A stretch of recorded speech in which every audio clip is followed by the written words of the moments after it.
بسم الله الرحمن الرحیم. رب اشرح لي صدري ويسر لي امري واحلل عقدة من لساني يفقه قولي.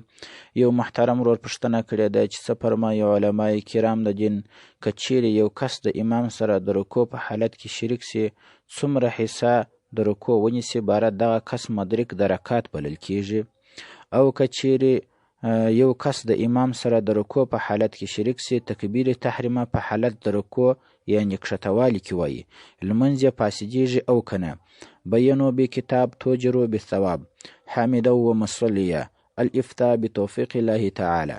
محترم وروره ستا د پوښتنې په جواب کې باید ووایو چې ستا پوښتنه مشتمله پر دوه اجزاو ده.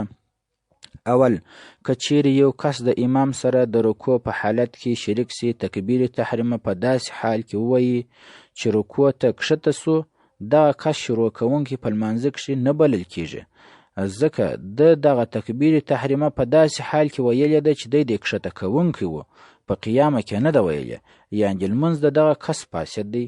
حتی فقها داسې لیکي که چیرې لفظ د الله وایي په حالت د قیامه کې وایي او لفظ د اکبر په حالت د رکوع کښې وایي لا هم شروع نه ده صحیح یعنې لمونځ یې فاسد دی. خو په بعضې جامعګانو او بعضې مسجدانو کې بعضې مسلمانان ورونه داسې لیدل کیږي چې امام کله په رکوع وي دی چابک را روان وي داسې کښته را روان په دا کښتوالي په حالت کې بس دی تکبیر تحریمه ووایي. تکبیر تحریمه مسلمانانو ورونو دا پره قیامه غواړي یعنې سړی به جګ ولاړي تکبیر تحریمه به وایي بیا به رکوع ته ځي. که داسې کښته و د کښتوالي په حالت کې چې دی تکبیر تحریمه وایي دغه شروع په لمانځه باندې نه ده راغلی یعنې لمونځ یې فاسد دی. دا اول جز و. دوهم جز تا دا ویلي و چې څومره اندازه ونیسي باره دی مدرک د رکعت بلل کیږي. په دغه اندازه کې د فقهاو اختلاف دی. بعضې فقها وایي دغه کس هغه وخت مدرک د رکعت بلل کیږي چې د امام سره ټوله رکوع ونیسي یعنې د رکوع 3 سره تسبیح ځینې ونیسي چې کم از کم 3 تسبیح دي. او بعضې فقها بیا وایي دغه کس هغه وخت مدرک د رکعت بلل کیږي چې یوه تسبیح اندازه د امام سره رکوع ونیسي.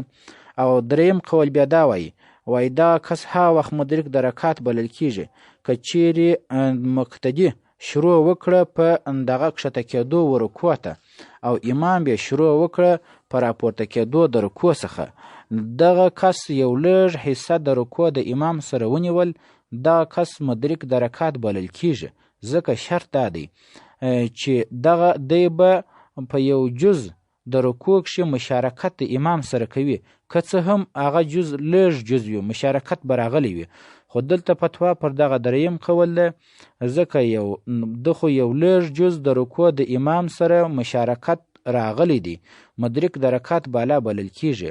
او بل دغه دریم قول سره د ترجیح صریحي د الفاظو څخه دغه لفظ هم راغلی دی چې یو د هول اصح لفظ دی او بل د هول اوجه لفظ دی.